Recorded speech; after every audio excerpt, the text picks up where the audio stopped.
salvo tu promesa de adorarme, ni siquiera sientas penas por dejarme, que ese pacto no es con Dios.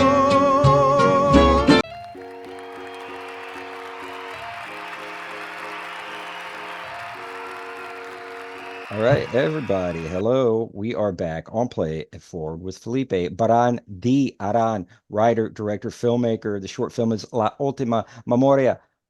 Felipe, thank you for being on the show. How's it going today? It's going good. Thank you for having me. I'm very happy to have you. The film is super professional, super well done, gorgeous cinematography, very, very competent work, sophisticated project. Felipe, tell us a little bit about yourself as a filmmaker. Tell us a little bit about the movie, and then we'll dive in. All right. So I was born and raised in Miami, Florida, to two immigrant parents, my mom coming from Ecuador and my dad coming from Peru. And just a little bit about like this Latin household, especially in my family, it was just always like whoever had the best story always took over the conversation, had the laughs, had the tension. So very early on, I learned how to tell stories because if I didn't tell stories, I was just kind of left in the dust and not ignored, but like, he's like, no, no, just go over here. So it's like little by little, I started going through that. My mom has also always been interested in photography and art forms, and my dad has always been interested in writing. So it's just always like some creative endeavor that my family has been through, not in a professional sense, but always just there, just trying to create and create. That's So by super the time I cool. started entering around middle school and high school, a camera appeared in my hand. I think it was my mom's camera, and I started taking photos, and I realized there's a little like record button. I started like making short films and like home movies, which are terrible, but I made it with my neighbors. And then at high school, I actually met my business partner, Carlos Arroyo, and we've been making projects ever since. And then by the time I got into college, I fell into filmmaking, realizing, wow, this can be a profession. And ton of years later, but starting from college, what is it? Wow.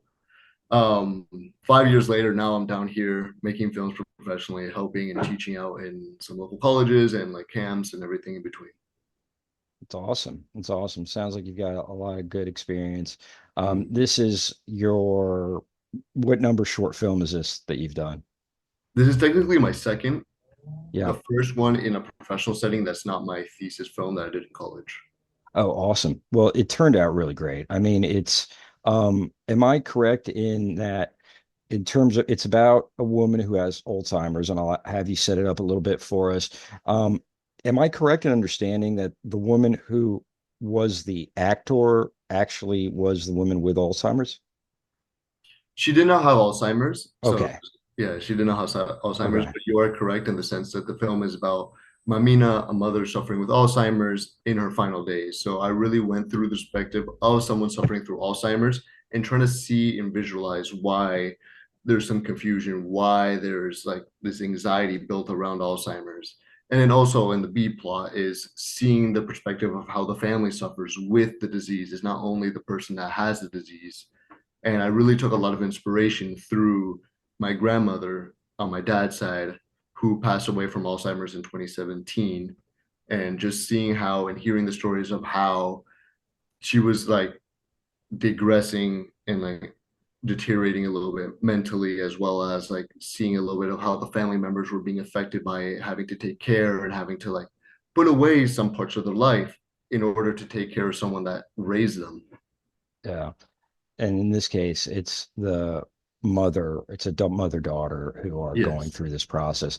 You touched it a little bit in terms of where the inspiration came from. And as always, it comes from our own personal experience. It sounds like this was something that was going on in your family. Were you around during that? Did you see it go down as well in 2017? So the first sign of Alzheimer's happened in 2012, and that was the last time I visited Peru. In Lima, we had a big house party, and basically, my grandmother used to have like a little bit of U.S. currency because in Peru the currency is sol. Um, so she would give me and my sister $100 U.S. dollars, and she would tell us in Spanish like, "Don't tell your father that I'm giving you money." And then she came again like 15 minutes later, $100. don't tell your father. And again, we ended up with like 500 US Oh, dollars. geez. Yeah. And you And guys didn't say a word. oh, I didn't, but my sister was Uh-huh. like a little bit older than me. So I might have been like 11 around no, 10 or something around that time. And my sister was like 12, 13. So she went to my dad's like, because she started going around and like accusing people because it was a big party. There was like help around the house. So Mm, she was accusing people were getting robbed and that she lost mm. $500. Oh, We geez. showed my sister gave the Oh, $500 to my dad and he goes, no.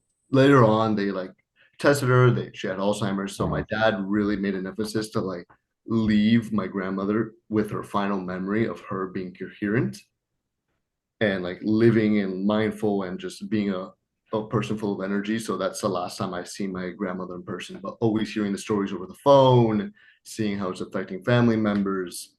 And then I see the other side of it that my grandmother, my mom's side, she had a stroke, I believe, and she was bedridden for the final years of her life. And we would still visit Ecuador and we would go to Guayaquil, and every time I would see her, it would be like a deteriorating state until it was like I remember the last memory of her that she was extremely skinny in bed. She couldn't move. So it was like my dad was really trying to keep us sheltered from that and just have like a living memory of Mamina as she was instead of like her final days.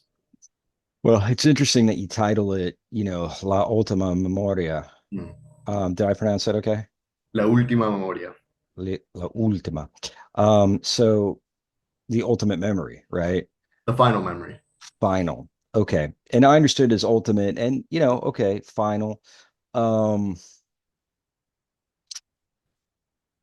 you know, it's interesting as a young man exploring death and doing it as an older man or at any point exploring death is an interesting thing to do.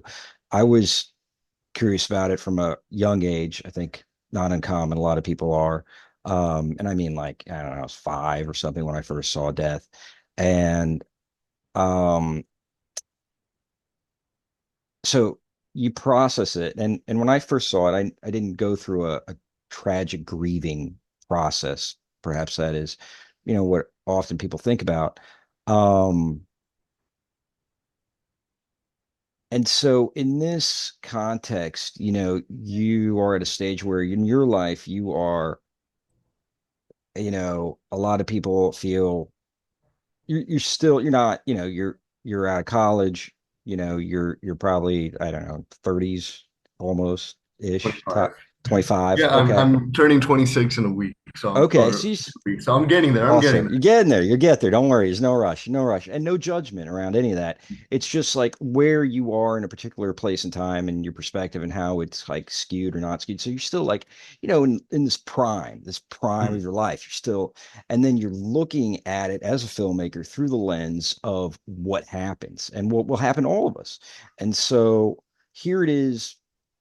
And in this instance, it's very it's dramatic. It's dramatic because people are this process of loss. It's one thing to lose a person, but it's another thing for a person to lose themselves and Mhm. for other people to be losing the person before they're gone. Right. That's what is so confusing about Alzheimer's, I think, for most people that are Mhm. going through it. And especially when, it's there's a lot of suffering on the part of the person that's going through it and the family is grieving for the suffering that so it's very traumatic. It can be a very traumatic experience, so you're not alone and your family's not alone there. So to get to something that we can all relate on, and as I was talking to you earlier about it, like, hey, you really did a study. You did this creative Mhm. study, like a researcher into this paradigm. And now that you scripted it, you directed it, you're on the other side of it. Now you're a viewer. What do you take away from this movie? How does it help you move on in your life in a more powerful, confident way? Does it? I think it does. I think the one aspect of not being able to see my grandmother before she passed away is I never really got to say a proper goodbye. I wasn't there in the final stages or even like in the mid stages of it. So I didn't have a proper sending off. Like I found out randomly in my college dorm with a phone call from my dad that lasted 30 seconds. Like, hey, my mom, your grandmother passed away. So it was in a sense of like putting a nice finale into it and having the ending is kind of like a bittersweet ending where while death is ultimate, it's final, it's the final thing. She left in a happy state where she can like look back on her memories and having the daughter and having the little girl in this is like it's not only like a representation of me, but it's like all the grandkids combined of like this beautiful memory that she got to cherish us and her children one last time. So it was very therapeutic writing and directing it and seeing it all come together. So it was, and from a viewer standpoint, I really tried to like, well, directing standpoint, I really tried to get every side of Alzheimer's. That wasn't even particular with my grandmother, but just doing the research, seeing some aspects to add to the story because Alzheimer's affects so many families, not only in the United States but worldwide. So just using that and to like see as a viewer to like paint the full picture of Alzheimer's, how horrendous this disease can be, but also that even though our family members are not where they will or where they were or the memory or they're not even the same person at that point, just that little memory they have left is that they hold a lot of care and love for us and the family members and all the things that we've done together. Thank you. I appreciate it. And I totally, sympathize and connect with that connection and the tie through everything is that love, is that strong, profound love for um the people that we care about and especially children. That's such a an intimate bond to experience and grandchildren. Um the way I saw the movie, and it's informed by a lot of Buddhist, Hindu perspectives that I am into, and one of them is this idea of becoming nobody. So as we mature, we're becoming somebody. We're becoming a filmmaker, a writer, a director. We're going to school. We're getting a job. We're, trying to climb the corporate ladder, whatever it might be. We're a gardener. We're a painter. It doesn't. We're becoming somebody. We see ourselves in roles and identities. And now with this situation, she's becoming nobody. And a lot of the Buddhist text and teachings really about becoming nobody is really shedding the ego, shedding this identification with roles and identities and power. And so in that context, the memory is the kind of the gatekeeper of the ego in a way. And that's why it can be so frustrating because, people aren't enlightened, and their identities, because they don't know their roles anymore, is getting lost. So, but however, and I thought it was really interesting what you did in that final scene, if I can talk about it, is that all right? Yeah, yeah. Well, we'll see where it goes, but All most right, stop. He's feeling no. likely. But in that final scene, which is like you've already said, it's a peaceful one. There's a smile, and she's lying down in bed. Lovely, beautiful cinematic picture. I won't reveal that too much, but she says goodbye to that reoccurring image, right? In her fantasy, she says goodbye to it. And to me, it's almost like you've got to be able to say goodbye to everyone and everything in this world to leave it happily. What do you think about that? It's a deep question, and I'm gonna try to see a way where I can phrase it without spoiling the ending or giving away the ending. But I think death in general, which is a very fun topic to always talk about, but it's final. I don't believe in the afterlife. I don't have like Christian affiliation, even though usually like my family is uh like Christian, like Catholicism background, but I don't feel there's a background. So in my sense, it's like it's this life is so special because we only get this 80-ish years on an average lifespan to have it. So once we're kind of like descending to that final stage, we kind of go in this peaceful state that we're only really carry through memory, and we're just always remembered through our ancestors, just little aspects. But it has to be a peaceful way because you're not bringing anything to life once there's no more thoughts, there's no more anything. There's nothing, there's no good feeling, there's no bad feeling. It's just a state of neutrality, which is, it can be very seen as very dark, but it can also be seen as very light. That it's like you had this hectic, beautiful life, and now you get to have a calm, resting space for the rest of your life, just through memories of yourself with family members, with friends, with loved ones, with everything in between. Well, it sounds like you're saying in your imagination of it, right? And you've done some work. Um, your imagination of it is, it's not religious based, so you don't have this afterlife concept. Um, Yet you seemingly have a sense that it's okay and there's some acceptance around it. And the idea of losing all your memories is okay too. Is that right? Am I picking up on that correct? Yeah, for me, there I have no religion space. For the film, I had to dive a little bit more into like some religious like purgatory area and afterlife debating whether like heaven or hell, which obviously I'm not gonna say my grandmother's going to hell. She if there is a heaven, she's obviously right there, hopefully smiling down upon. But I think there's just like memory, as you said, like memories and ego, but also memory of what makes us.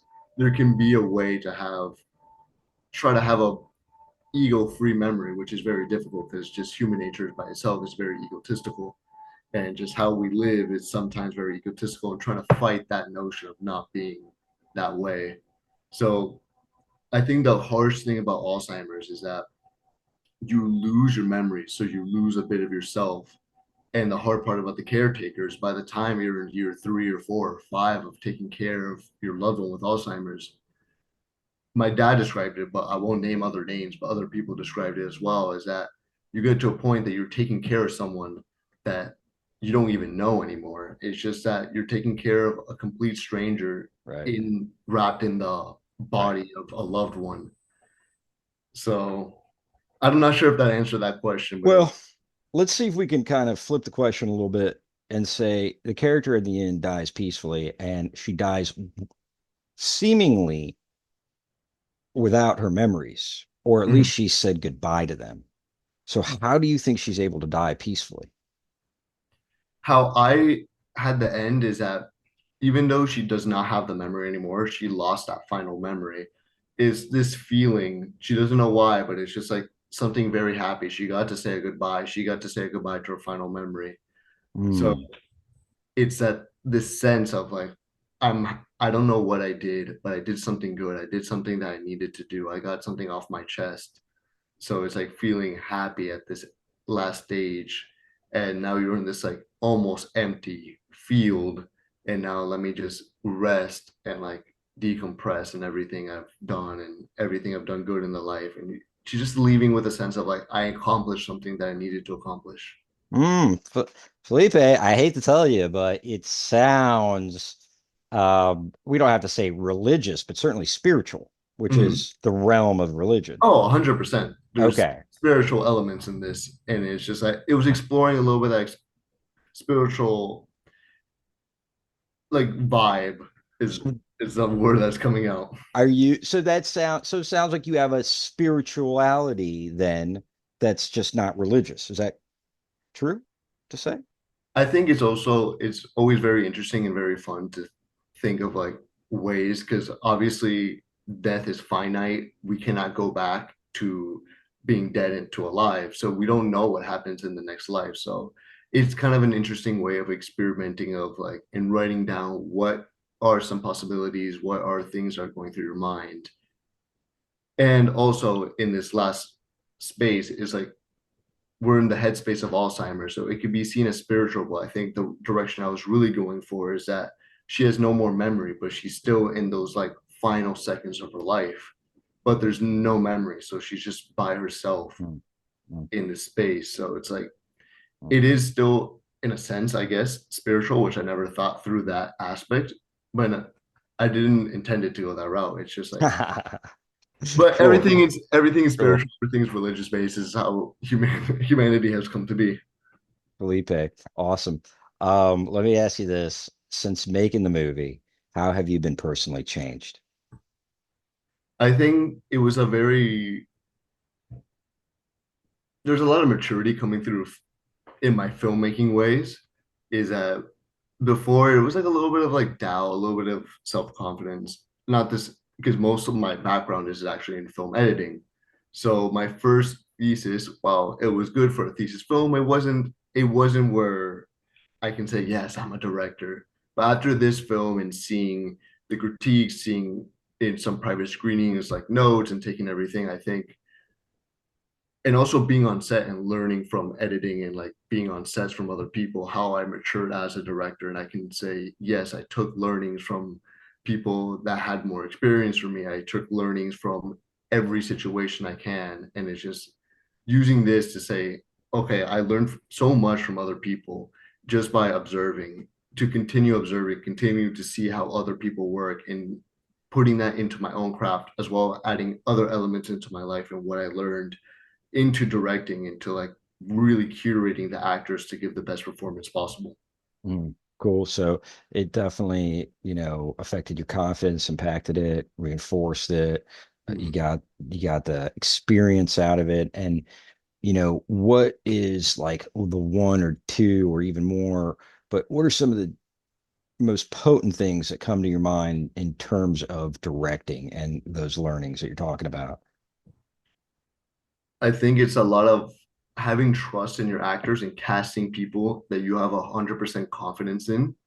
And it's always so easy to say, oh, like just cast good people, but there's a talent into it. I did huge in-depth like casting, and if you talk to any of the actresses that I casted, I was fully into the space of I want to learn about who you are as a person outside of acting so we can see and really learn from each other and create this safe space. So when we go into something super intimate like a director actor relationship, it's not going to be super difficult because we already know each other personally. We know our biases, we know our good, we know our intentions. So it's just really getting into learning who you're working with and like really like doing this collaborative effort because it's a collaborative effort. It's art. You have to collaborate.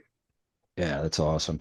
So how did you, and that's like a super important tip and something really great to for everybody to keep in mind as they cast and work with their actors. Starts from that level of trust and understanding each other's people. How did you go about developing that intimacy in a short amount of time when you're like meeting, I don't know, 20, 50, 30, 100 people, and you're just like, okay, tell me who you are and here's who I am and how do we connect?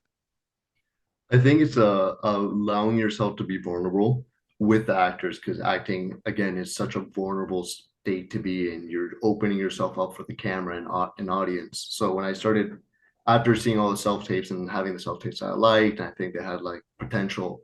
I talked to all those people that I did a callback to and just had a vulnerable conversation and just like opened up about myself and like give them the space to talk about themselves as well and just like have this like in-depth conversation. We did not talk anything about acting really. We barely did. We It was an hour thing. We did 50 minutes of just talking about each other's lives, and the last 10 minutes like, oh, let's go read the script, I guess.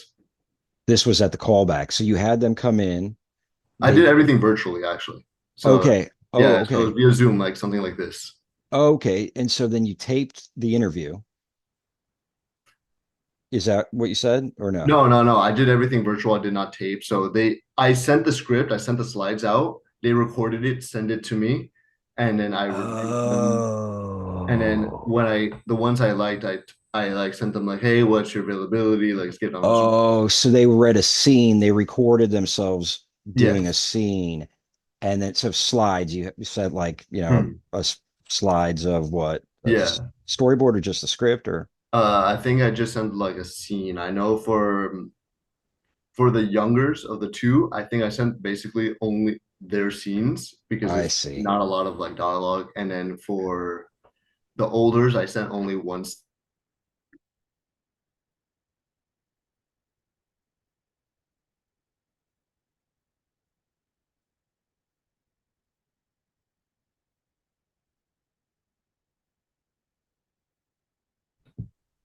Oh, there you're back. You froze for a Okay, I'm second, back. Felipe. Yeah, yeah. Okay, cool. That's great. I see. And so then so you had that, you reviewed their takes. They did a video and audio of the take of themselves. They sent it back to you. Ah, it's brilliant. That's a great way Hmm. to go. And then you called him up and you said, "Hey, let's chit chat." Yeah, Awesome. Awesome. That's a great tip, Felipe. Thank you for sharing that with us. no problem. All right, man. Well, that's it. We're over and out on Play It Forward. Felipe Barandiaran. Felipe, you say it. Felipe Barandiaran. All right. And you were nominated by Eli Vasquez. The film is La Última Memoria. Felipe, thank you so much for being on the show. Really a pleasure and an honor. And till next time, everybody, peace out on Play It Forward. Okay. Bye, guys. Bye, Felipe. Great wave. Thank you. All right. We're going to stop.